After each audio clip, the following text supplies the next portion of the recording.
तो चलिए आज हम लोग पढ़ने वाले हैं क्लास 9th का मैथ है। चैप्टर का नाम है बहुपद। ये लेक्चर 3 है। इससे पहले हमने 2 लेक्चर पढ़ा चुके जो इसका थ्योरी के रूप में। अगर आप नहीं देखे तो जाकर के उसे पहले देख लें। तो चलिए करते हैं वीडियो को स्टार्ट। आज हम लोग पढ़ने वाले हैं एक्सरसाइज 2.1। पहला क्वेश्चन है कि निम्नलिखित व्यंजकों में कौन कौन एक चर में बहुपद है और कौन कौन नहीं है। कारण के साथ हमें उत्तर देना है। पहला है 4x² माइनस 3x प्लस 7। इसमें देखा जाए कि 4 की पावर 2 है, पूर्ण संख्या है। x की पावर कुछ नहीं, एक पूर्ण संख्या है। जिसका घात 0 होता है, यानी इसका पूर्ण संख्या है। तो ये तो बहुपद है, बहुपद है। लेकिन अब हमें ये देखना है कि एक चर वाला है या एक चर वाला नहीं है। तो इसमें चर जो है, इसमें चर कितना है? तो एक है। कौन है? तो केवल इसमें चर जो है x है। केवल चर कौन है? x है। इसलिए हम बोलेंगे एक चर वाला बहुपद है। इसमें देखा जाए कि y की पावर 2 है, पूर्ण संख्या है। यहाँ पे चर कुछ नहीं है तो y की पावर 0 है, यानी दोनों की पावर पूर्ण संख्या है। अगर पूर्ण संख्या है तो ये भी बहुपद है, बहुपद है। अब हमें देखना है कि एक चर वाला है या नहीं है। तो देखेंगे कि इसमें जो चर है वो केवल एक चर है। वो कौन है? केवल y है। अगर केवल y है तो ये भी एक चर वाला बहुपद है। तीसरा देखना है कि 3t है। अगर रूट हटाएंगे तो 1/2 प्लस t रूट 2। अब देखेंगे t की पावर 1/2 है। 1/2 पूर्ण संख्या नहीं है। अगर पूर्ण संख्या नहीं है तो ये बहुपद नहीं होगा, ये बहुपद नहीं है। क्यों नहीं? क्योंकि इसमें t की पावर 1/2 है जो पूर्ण संख्या नहीं है। अगला देखना है y प्लस 2, इसके पावर में 1 है, ऊपर लेके जाएंगे तो हो जाएगा -1। अब देखेंगे y की पावर कितना है? 1 है, चर की पावर। यहाँ पे चर की पावर -1 है जो कि पूर्ण संख्या नहीं है। अगर पूर्ण संख्या नहीं है तो इसे भी हम लोग बोलेंगे कि बहुपद नहीं है, बहुपद नहीं है। क्योंकि हम पहले पढ़ा चुके हैं कि बहुपद में होने के लिए बीजीय व्यंजक में चर का घात क्या होना चाहिए? पूर्ण संख्या होना चाहिए। अगला देखा जाए चर की पावर 10 है जो पूर्ण संख्या है। y की पावर 3 है, पूर्ण संख्या है। t की पावर 50 है, पूर्ण संख्या। इसका मतलब ये बहुपद है, बहुपद है। अब देखना है कि इसमें चर कई गो है। तो इसमें जो चर है वो एक x है, एक y है, एक t है। तीनों अलग अलग है, यानी इसमें चर कितना है? 3 है। इसलिए हम कर सकते हैं कि एक चर वाला बहुपद नहीं है, एक चर वाला बहुपद नहीं है, बल्कि कितना चर वाला है? बल्कि 3 चर में बहुपद है, 3 चर में बहुपद है। तो ये था पहला क्वेश्चन। तो चलिए अब हम लोग पढ़ने वाले हैं दूसरा प्रश्न। दूसरा प्रश्न कहता है कि निम्नलिखित में से प्रत्येक में x² का क्या निकालना है? गुणांक निकालना है।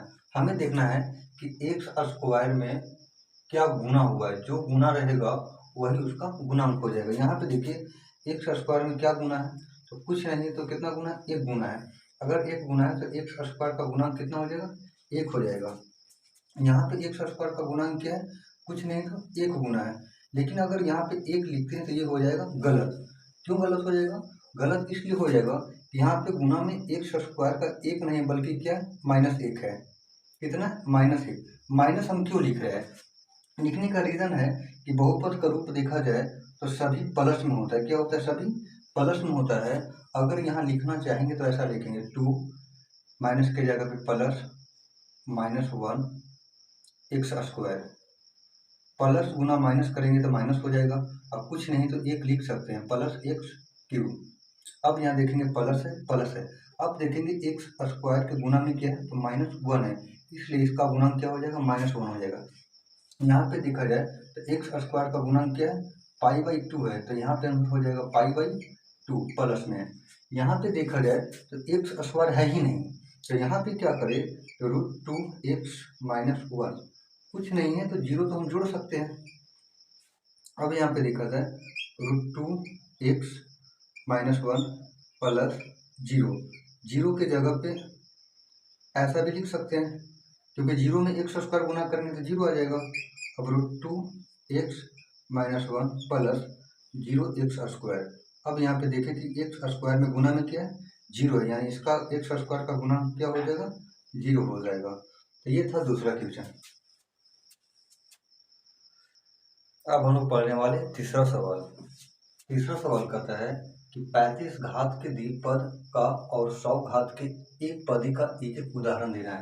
यानी एक उदाहरण देना है ऐसा कि जिसका घात कितना होना चाहिए, जिसका घात 35 होना चाहिए और जिसमें पद कई होना चाहिए। तो पद बोल रहा है द्विपद, इसका मतलब 2 होना चाहिए। तो कोई भी एक ऐसा आप उदाहरण लिख दीजिए, जैसा हम ऐसा भी लिख सकते हैं x की पावर 35, इसका तो घात 35 हो गया, लेकिन पद 2 हो चाहिए, ये वो लिखें 100 और कुछ आप लिख दीजिए, ये भी हो सकता है। आप ऐसा भी लिख सकते हैं y की पावर 35 माइनस 3y, इसमें भी पद कितना हो गया 1 और 2 और घात कितना हो गया 35। कुछ भी लिख सकते हैं आप, ऐसा भी लिख सकते हैं x की पावर 35 माइनस 3x, ऐसा भी लिख सकते हैं। यानी हमें कोई भी एक उदाहरण दे देना है जिसका घात 35 होना चाहिए और पद 2 होना चाहिए। अगला बोला है कि कैसा बहुपद हो जिसका घात कितना होना चाहिए 100 होना चाहिए और जिसमें पद कई होना चाहिए एक पदी, मतलब एक होना चाहिए। हम कुछ भी लिख सकते हैं, ऐसा भी लिख सकते हैं x की पावर 100, इसमें भी घात कितना है 100 है और इसमें पद कितना है 1 है। आप ऐसा भी लिख सकते हैं y की पावर 100, इसमें भी घात कितना 100 है और पद केवल y वाला है। ऐसा भी लिख सकते हैं z की पावर 100, इसमें घात कितना है 100 है और पद कितना 1 है। तो ये था तीसरा सवाल। चलिए अब हम लोग पढ़ने वाले हैं चौथा और पांचवा सवाल। चौथा सवाल कर रहा है कि निम्नलिखित बहुपदों में से हमें क्या निकालना है, बहुपद का घात निकालना। हम पढ़ाए है कि बहुपद का घात जो कहते हैं कि किसी भी पद का अधिकतम जो घात होता है, अधिकतम घात उस बहुपद का घात कहलाता है। यानी कि इस पद में देखा जाए तो घात कितना है 3 है, इस पद में देखा जाए तो घात कितना है 2 है, इस पद में घात देखा जाए 1 है, सबसे ज़्यादा कौन है 3। तो इस बहुपद का जो घात हो जाएगा कितना हो जाएगा 3 हो जाएगा।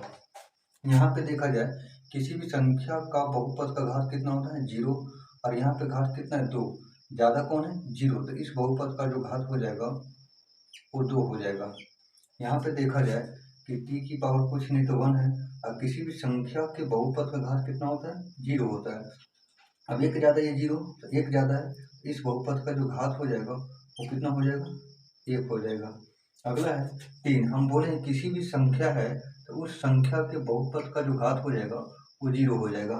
कैसे होता है हम बताए हैं। पांचवा सवाल है कि बताइए कि निम्नलिखित बहुपदों में कौन कौन बहुपद रैखिक है, कौन कौन द्विघाती है और कौन कौन त्रिघाती है। बताए कि जिसका घात 1 होगा उसे रैखिक बोलेंगे, जिसका घात 2 होगा उसे द्विघाती और जिसका घात 3 होगा उसे त्रिघाती। देखते हैं इस बहुपद का घात देखा जाए तो कितना होगा, ज़्यादा पद वाला 2, यानी इसका घात जो है 2 है। अगर 2 है तो इसे हम लोग बोलेंगे कौन सा बहुपद, द्विघाती बहुपद। इसका घात देखा जाए तो यहाँ 1 है यहाँ 3 है, ज़्यादा कौन है 3, तो इसका घात कितना 3 है, तो इसे हम लोग बोलेंगे त्रिघाती बहुपद। इसका घात देखा जाए 1 2, इसका कुछ नहीं है तो 0, ज़्यादा कौन है 2, यानी इसका घात 2 है तो इसे हम लोग बोलेंगे द्विघाती बहुपद। यहाँ पे देखा जाए इसका कुछ नहीं तो x की पावर 0, इसका 1 है, यानी इसका घात 1 है। अगर घात 1 है तो इसे हम लोग बोलेंगे रैखिक बहुपद। यहाँ पे देखा जाए t की पावर 1 है, इसका घात कितना है 1 है, इसलिए हम लोग इसे बोलेंगे रैखिक बहुपद। इसका घात 2 है, इसलिए हम लोग इसे बोलेंगे द्विघाती बहुपद। इसका घात देखा जाए तो 3 है, अगर इसका घात 3 है तो इसे हम लोग बोलेंगे त्रिघाती बहुपद।